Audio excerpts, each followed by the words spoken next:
Nothing beats rock. Nothing beats rock. All right, we got the NHL playoffs. Oh, yeah. It's set. It seemed like it took like a year and a half to get to this point. The season's so long, but here we are. I gotta say, it was very exciting coming down the stretch. Watching teams get eliminated, but seeing how many teams were alive pretty late, and then like the last couple games and being like, oh man, like the Wilds tie it up to go to overtime, and it's like Calgary 2 games in a row they did that. Yeah, and Calgary in the middle of their game is eliminated. Yeah. And it's just like, oh man. But they still won. I was watching the Calgary Vegas game, and it was Calgary announcers, and they were just like, we've been eliminated. Wild just tied it up. And you can just because at the same time St. Louis is rolling over Utah, so you just know they're getting their points. You know, they're going to be in and everything. But the Wild are down. You're thinking, this will keep Calgary alive. Well, and then that was 20 seconds left. Because but the points difference between the Wild, the Blues, and Calgary Flames was like 2 points. Yeah, they were. So they're all right there. And Calgary came just like rolling up late. You know, they were pretty much out of it, it seemed like, but they had like 4 games in hand a couple of weeks ago, and they were close. Yeah. And the momentum just they kept it. Kind of like the Blues. The Blues were nowhere to be found until the 4 Nations, and then all of a sudden they're on fire. Yeah.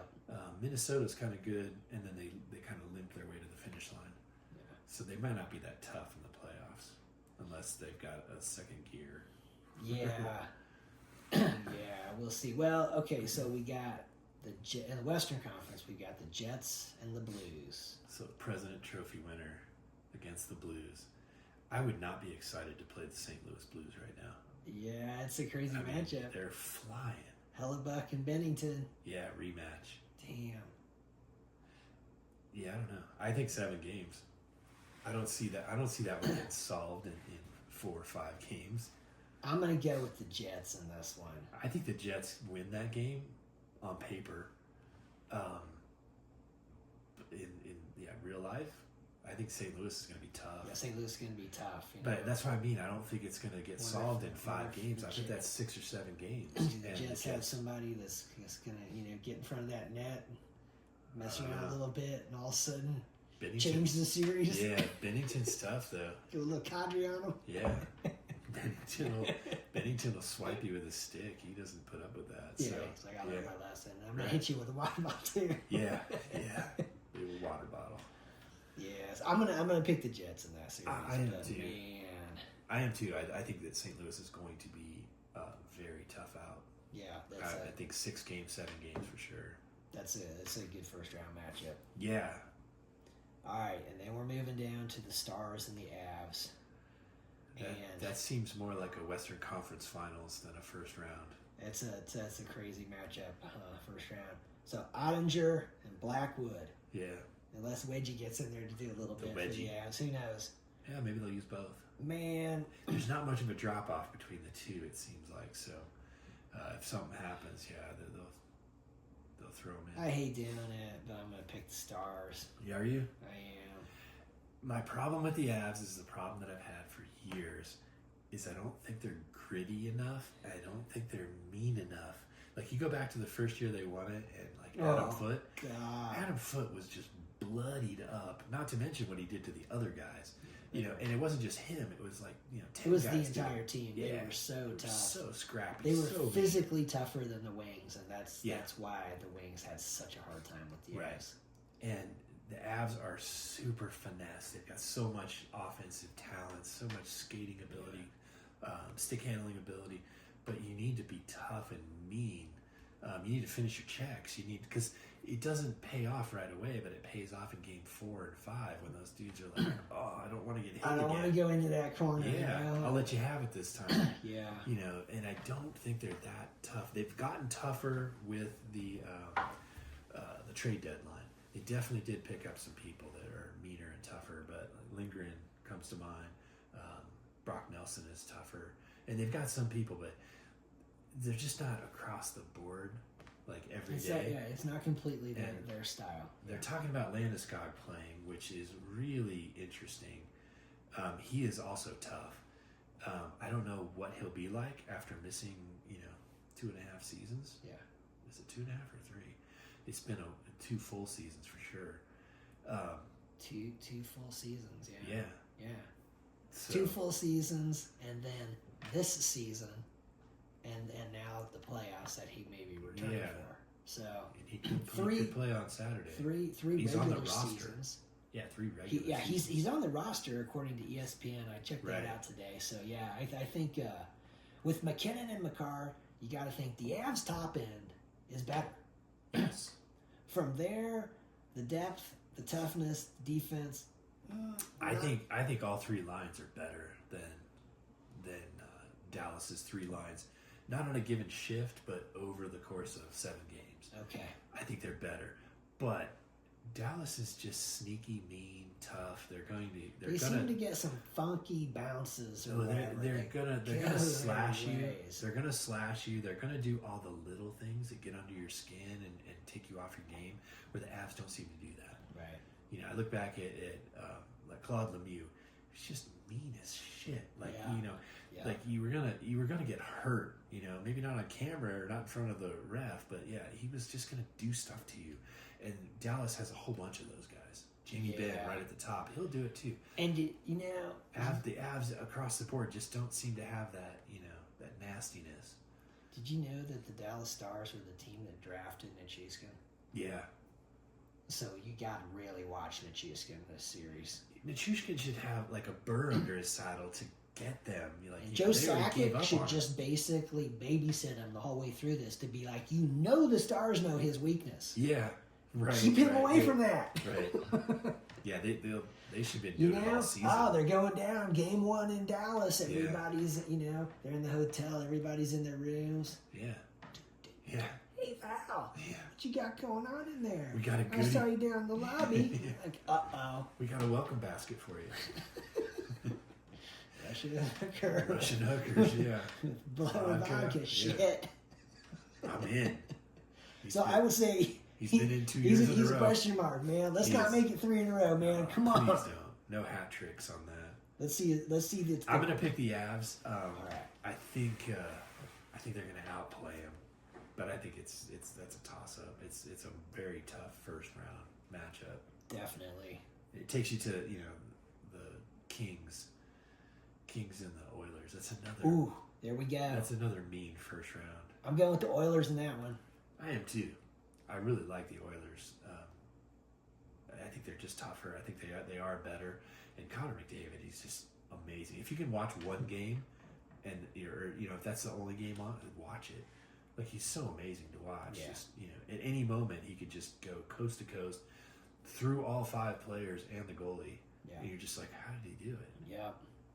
Well, why can't he do it every play? Like, this one's what's amazing. Crazy, right? Darcy Kemper, 2.02 goals against average, just absolutely killing it. Yeah, he's having his greatest game or season of his career. Yeah, and then you got the Oilers, Skinner and Picard, and it's like you just don't know which one of these guys is really going to go. No. They're both kind of about the same there. They're both iffy. So I guess that's the thing, man, is McDavid and Draisaitl against Kemper and thinking like, man, he's got to come back down to earth because, At some point. I mean, we remember a couple of years back. The Oilers can score 10 goals on any game, any team. It's like, I don't know if the Kings can keep up with that. Yeah, that series I think is a huge question there. But I think back to, when Kemper was on the Avs, took out the Oilers. Yeah, I know. That was like no, that wasn't him. He was out. That was backup.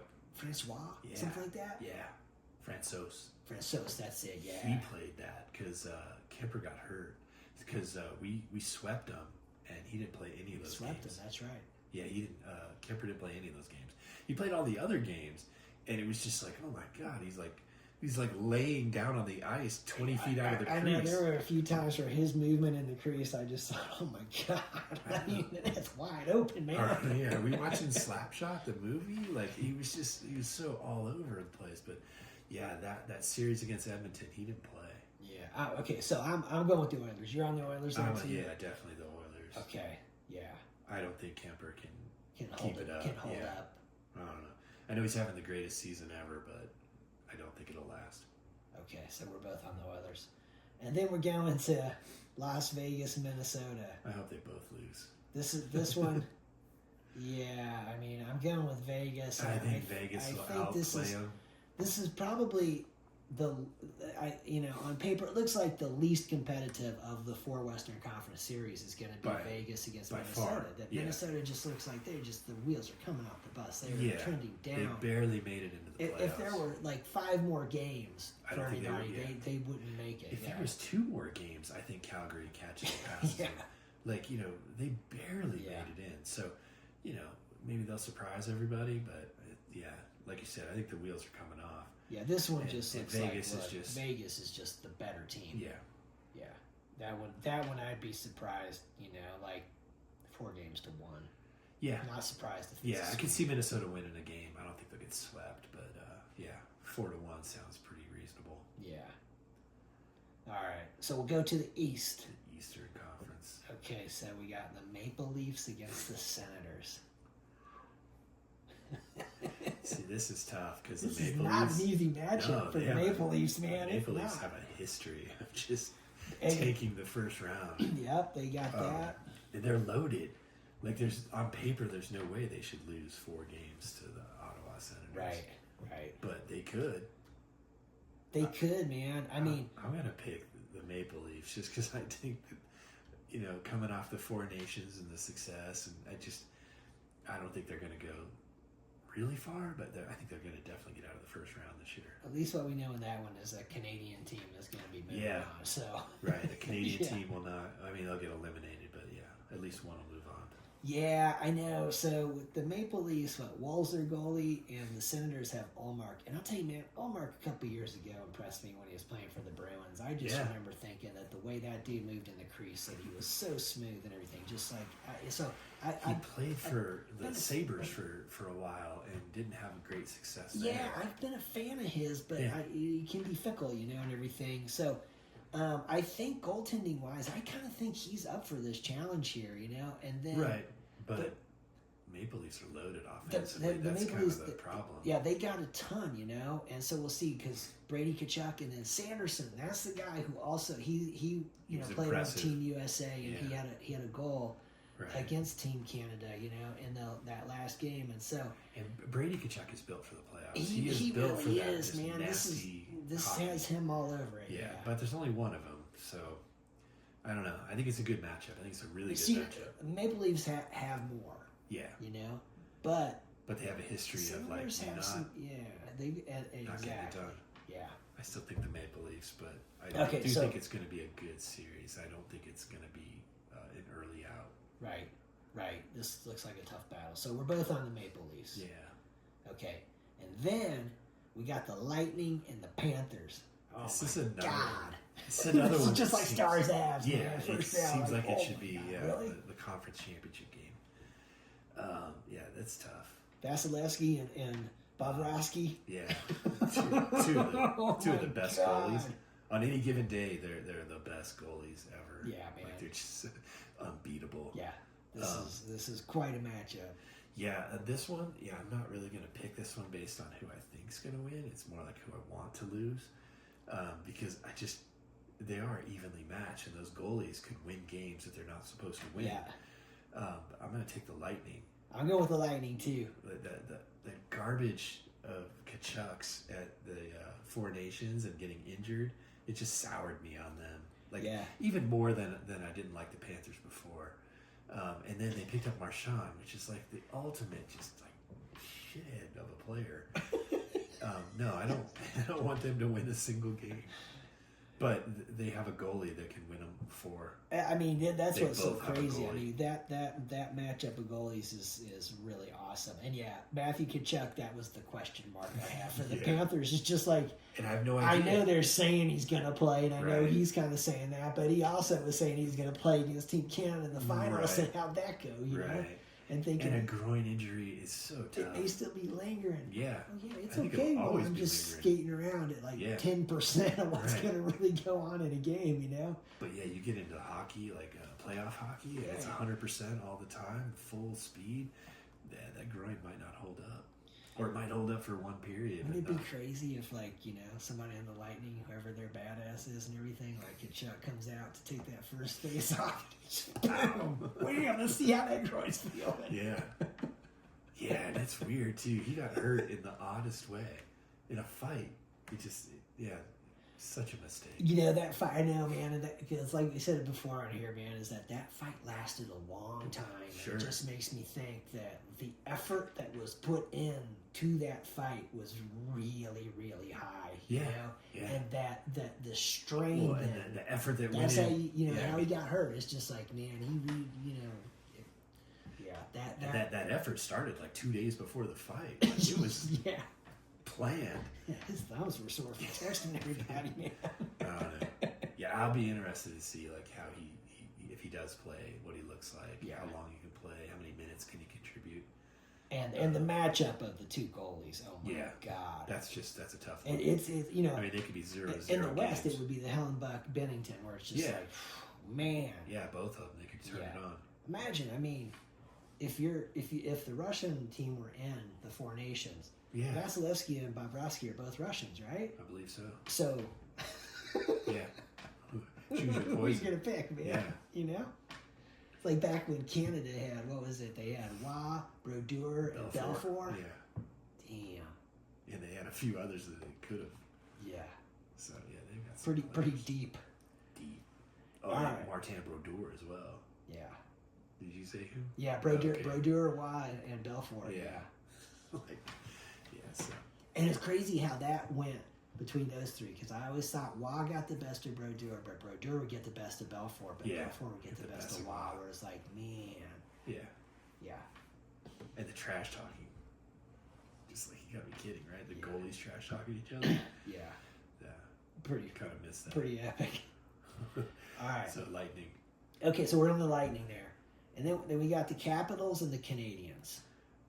This is a weird one. Yeah, on paper, the Capitals should just smoke them. Yeah, but they've been limping, for weeks. I still think they're going to do it, but it's not going to be as easy as it should be on paper. Huh? Okay. Yeah, I'm with the Capitals. I don't know, man. I got to see a few Canadians games the last couple weeks, and they were not impressive to me. No.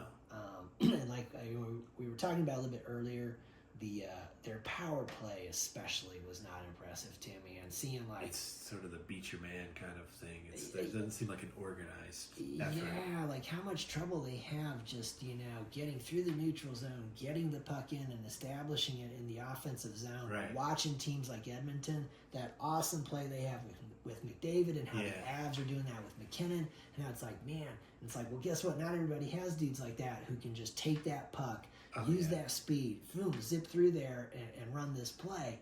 But to see how much they sort of struggled, where with an extra guy, it kind of looks like a 5-on-5, really. I mean, they establish it some here and there and everything, but it's definitely not their strength. Yeah, and the Capitals, I know down the stretch they didn't look so strong, but it seemed like there was kind of, the Ovechkin watch and everything, and they had locked stuff up. Oh, yeah. So early. There wasn't... Well, you got to figure they were like neck and neck with Winnipeg as far as President's Trophy, and then they just tailed off. Yeah, and because it's not important, and there's kind of a curse with it. So it's not very often you win the President's Trophy and you do well. Yeah. So I don't know. The Capitals, they definitely trailed off, but the Canadiens kind of seem like the Minnesota Wild in the East. They did. They just kind of. This seems like the most lopsided. Yeah. Of the of the Eastern Conference ones, and I mean Vegas gets. I mean, oh boy, God, this almost seems like maybe the most lopsided. But again, like you said, the Capitals, we'll see. Yeah, and I don't know if their goalie's still injured. Thompson, it was Thompson, and they was it Lindgren, something like that. Lindgren is the second guy, and he looked pretty good in the games that I saw. So I think they're probably pretty good there. But the Canadiens goalie, Montebault, he was pretty good. Yeah. He's pretty good. Like from what I was seeing, at least last night, it was like this guy's pretty good, and probably a big reason why they're not as much firepower as the Capitals, though. Yeah, definitely not. Okay, and then we got the Hurricanes and the Devils. I guess I'm thinking the Hurricanes here, and I think they got to be pretty good since they're good enough to trade Rantanen. Yeah. They got him and they just got rid of him. Like, okay. Like a hot potato. Like, yeah. What a strange move, really. It's sort of like, why would you even bother getting him from the Avs if you're just thinking, oh, he wants that, but we're just going to send him to the Stars. Yeah, well, they had already talked to his people and knew that he wasn't interested in playing there, but they still made the move anyway. Yeah. Like, we're going to bring him in and we'll change his mind. Like, didn't seem like it. Makes you wonder what's going on behind the scenes with the teams here on this one to, like, want to do this. Or the Avs are just thinking, we got to move this guy. Yeah. He's going to want too much and everything, and we just... Or, he hadn't committed to any of the offers that they gave him. So, I would love to have Mikko Rantanen still on the team, but, like, from a business standpoint, it did make sense. Right. And they've done well. Marty Necas, that they got from him, and Drury, they're both great players. Right. And, they added a lot of, just a spark to the team that they didn't seem to have right away or, before the trade. Well, I guess we can just say I'm kind of hoping that Rantanen will be on the losing side of the Avs Stars series again this year cool like he was last year. Yeah, it'd be cool if that would happen and people wouldn't hate him at the same time, because when he came back to Denver and fans were booing him, I thought that was pretty classless. It's like, man, this guy's been here his whole career. He didn't trade himself. Yeah. The organization traded him. So, yeah. We'll see. Hopefully people wise up, because he's an awesome player and seems like a really good person. Right. There's no reason to boo that guy. There's a whole bunch of other guys you can boo for just being, shitty players, unsavory players. He's not that. He's a class guy. But it doesn't mean I want him to win. No, I don't like Dallas very much. Oh, man. So I guess we're both on the Hurricanes here. Hurricanes, yeah. Over the Devils. The Devils, they seem to get in kind of like they weren't strong at the end of the season. They were struggling to win games. Yeah. I don't know if they have injuries or what it is, but it's easy to have a little bit of a soft spot for the Devils since they were the Colorado Rockies back in the day. Yeah, Rocky hockey. And they go out to New Jersey, and then when the Avs took them out that year, right? And the year before when they took out the Stars, which that felt good. Yeah, that always feels good. Yeah, how about that? All right, that always feels good. And then so kind of like the Devils, but I don't think they have. I do like the Devils, but I don't think they've got a lot in the tank right now. Yeah, see, this one's one of those we're going to pick the Hurricanes, but if the Devils win, we'll be like, that's cool. Yeah, it's not awful. But yeah, Rod Brind'Amour, the coach of the Hurricanes, he's so intense. He looks like he's fit enough to jump on the ice and play. Right. So it just, he seems to will his team above and beyond what they're actually capable of. Right. It hasn't, it doesn't win them the cup every year, but still they're tough. Right. I think they're gonna get over on New Jersey. Yeah. So that's what we got for the first round. It'd be good. It starts Saturday. Yep. So it seems like the Avs haven't played since Sunday. It's Thursday. It seems like they haven't played for weeks. But Saturday will be here. God, I don't even like thinking about it, considering with layoffs how our teams have done this year. No. Hopefully Coach has got him ready. Bednar. He knows what's up. And Gabriel Landeskog, if he shows up, actually, you know what? I hope that they put him on the third line.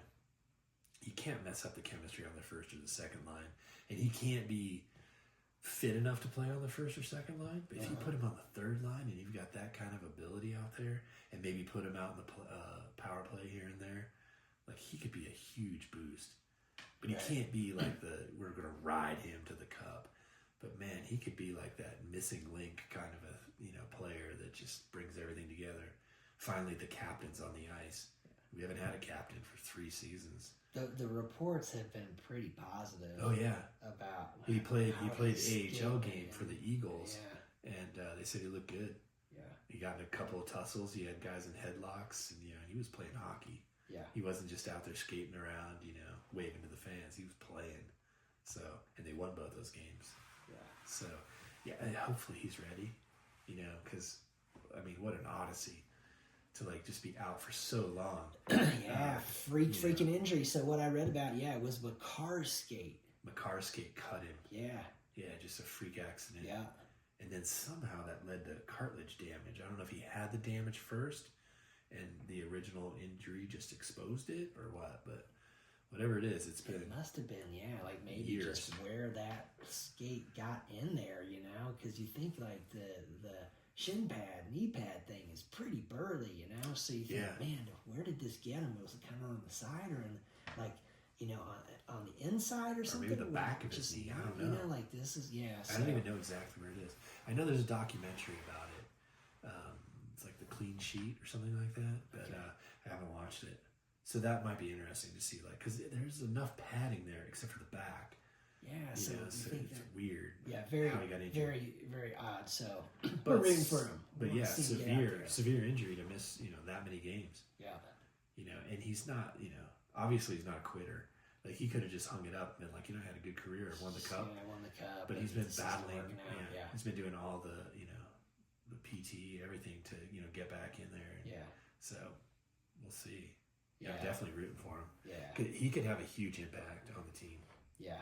And if he has that kind of a just emotional impact on the team, but we're not like counting on his performance on the ice, that would be double. Maybe he's Nichushkin's babysitter. Maybe. You stand with the captain. Right.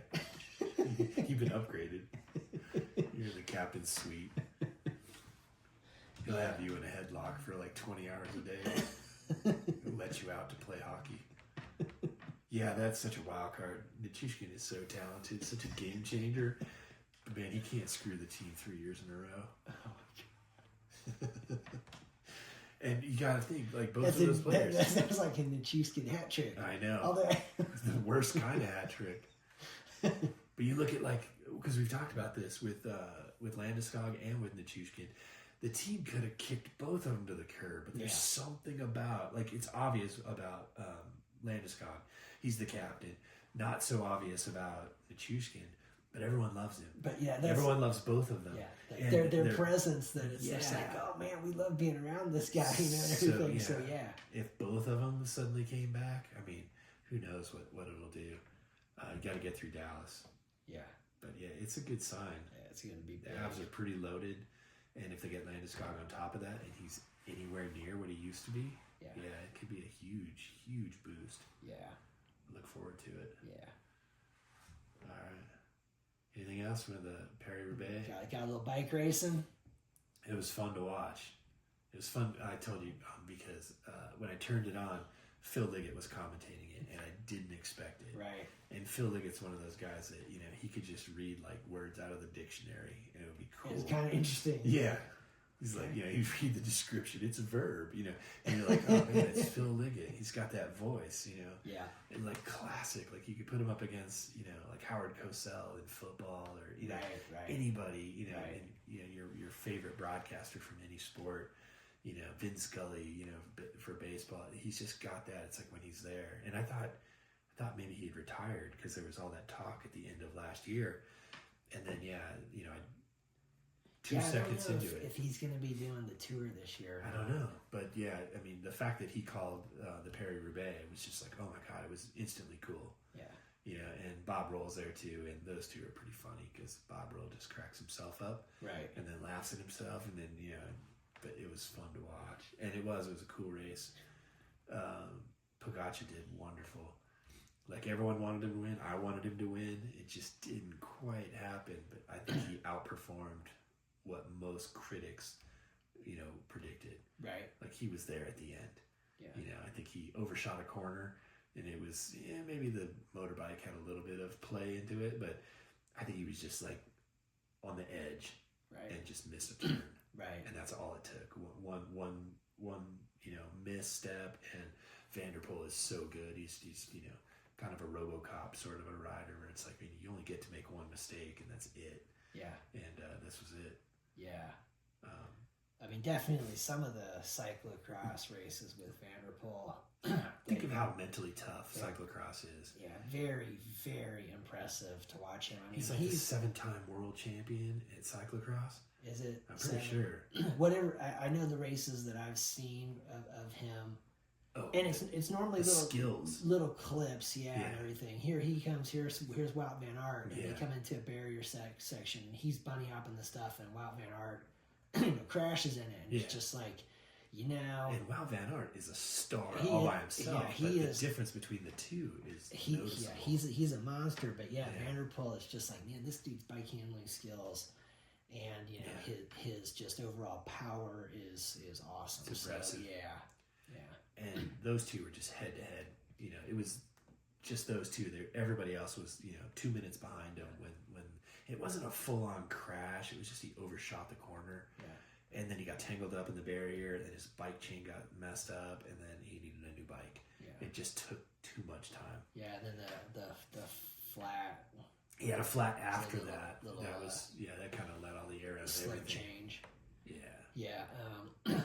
He got close. He got close. I think it was like 12 seconds. And like the camera work was awesome. You could see both riders. If you're Van der Poel and you're hammering and you're getting the feedback that it's like he's right there. He's 30 seconds back. He's 25 seconds back. He's 20 seconds back. After the race, 12 seconds back. After the race, they said that at like somewhere after the halfway point, his radio went down. So he didn't have any of that. So he's probably like lucky to because that would be like, oh my God. He's where? He's Pogacar has flatted. Yeah. Oh, thank God. Right.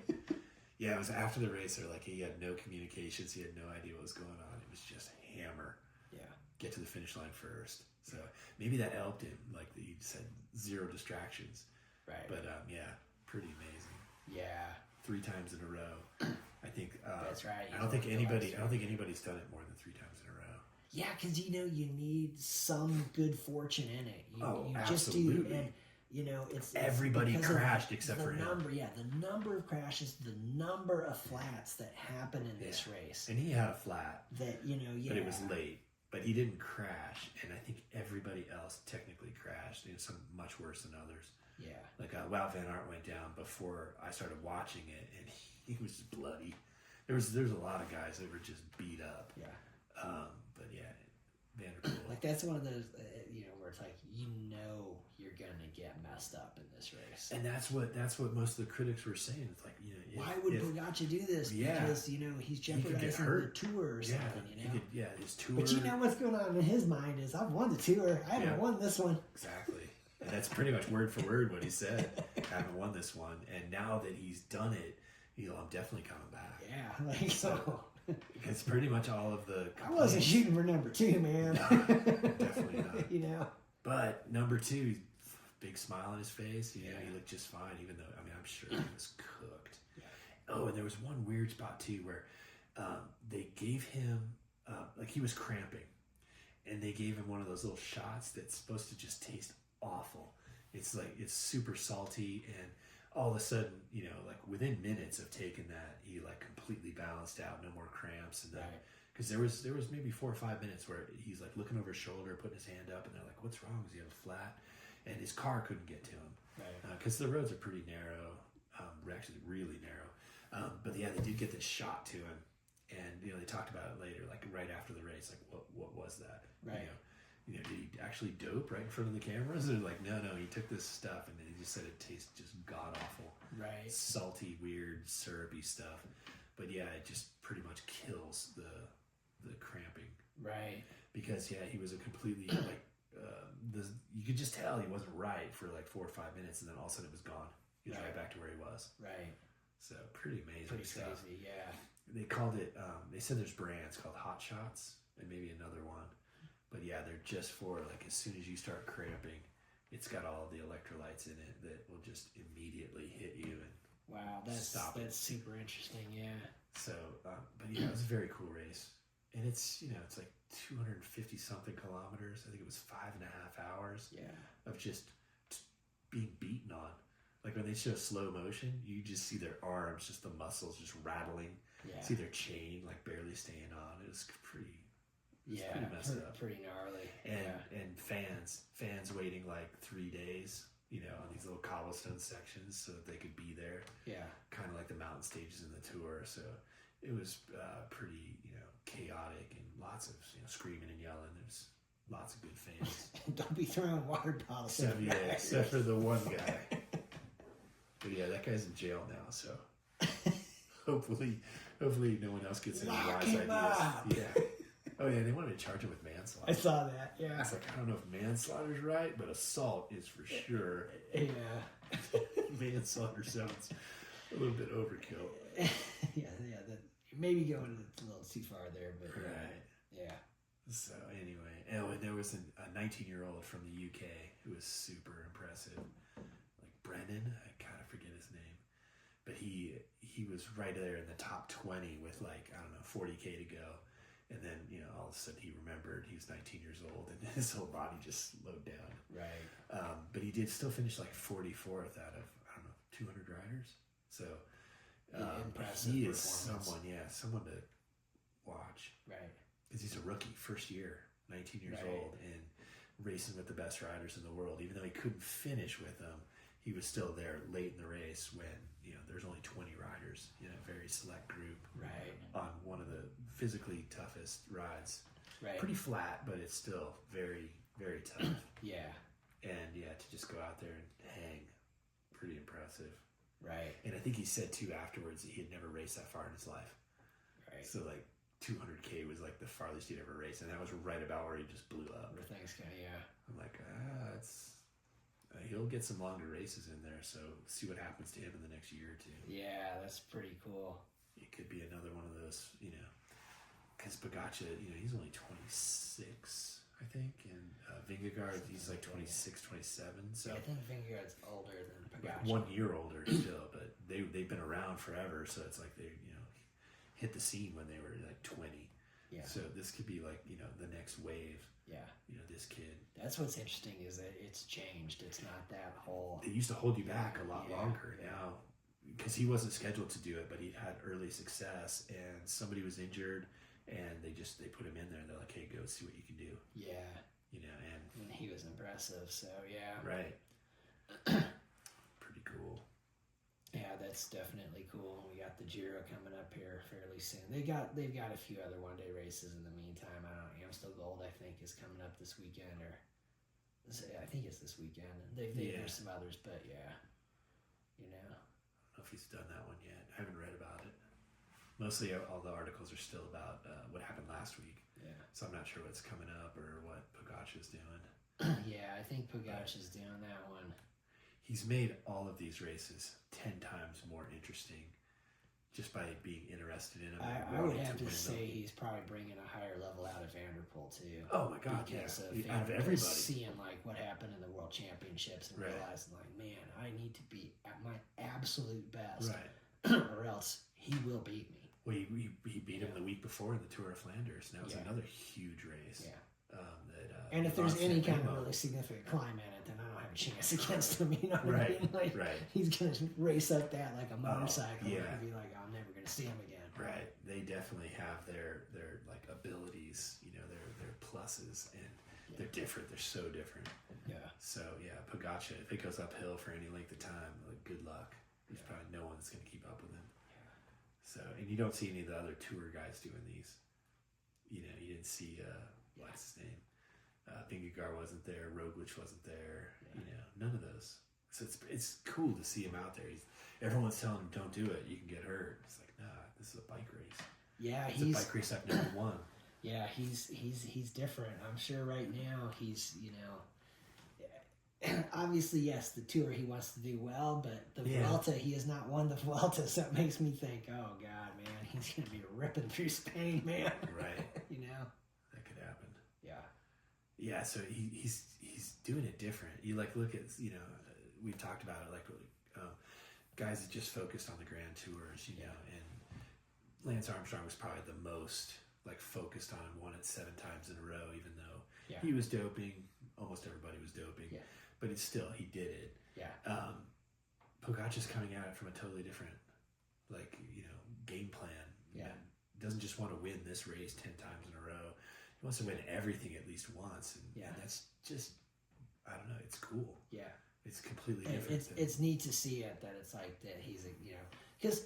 It goes way back, before Greg LeMond. And it's how racers spreads it. It spreads it around. Like, hey man, these other races are really important and are really awesome too. Well, yeah, it's not just the Tour de France. There's like 50 races, and all of a sudden, all these races are getting like a whole bunch of publicity and the spotlights on them. Yeah.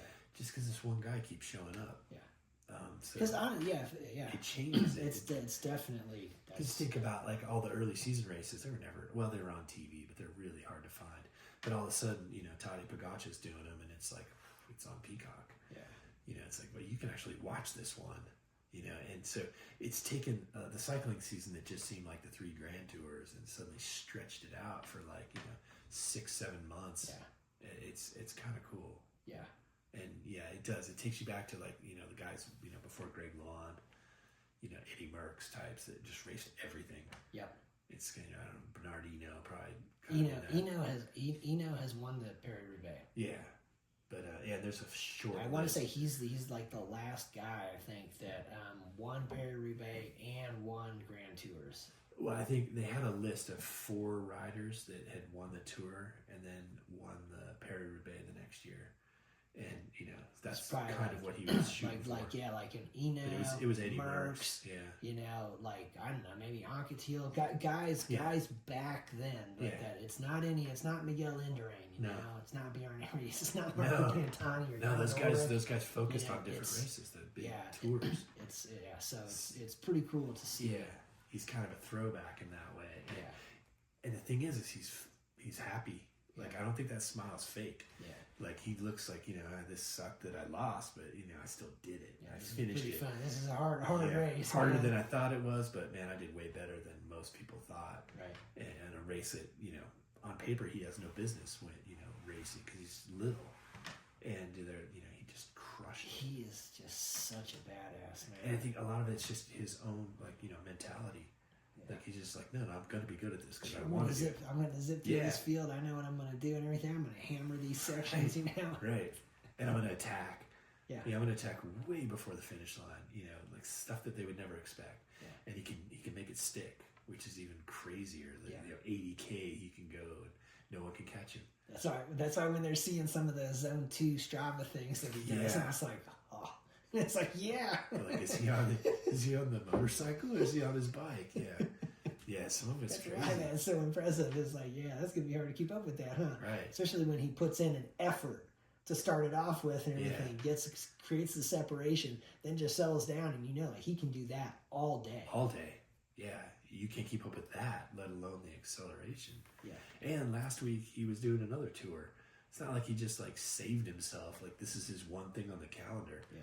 Like, his calendar's got stuff every weekend. It's amazing. And he just looks so happy. Like, this is fun. He doesn't look like he's grinding. It doesn't look like it's beating him up. And, I forget what the race was, but he crashed bad in the race and still got up and won. Yeah. But, he doesn't look like, I think that was Tour of Flanders. I think it was it was before that. Yeah. But he doesn't look like this is my job. This is a grind. Like, he just looks like this is just fun. I freaking just love riding my bike. Yeah. I would do this, if they paid me. I'd do this if they pay all my expenses. He just, and his girlfriend is also a racer. Yeah. And, she's at the finish line. And, he just looks like, oh, this is awesome. Yep. Let's go to the water slide after this. Like, he just has that kind of, looks like he's... my backflips. Yeah, he looks like he's 12 years old. It's summertime, Yeah. It's fun. So, it's cool. I mean, he's definitely, expanding the race schedule. Yeah. Way more things to check out. Yeah. It's cool. Definitely cool. Watch that. And then, playoffs start Saturday. Saturday. Go Avs. Go Avs. Nothing beats track.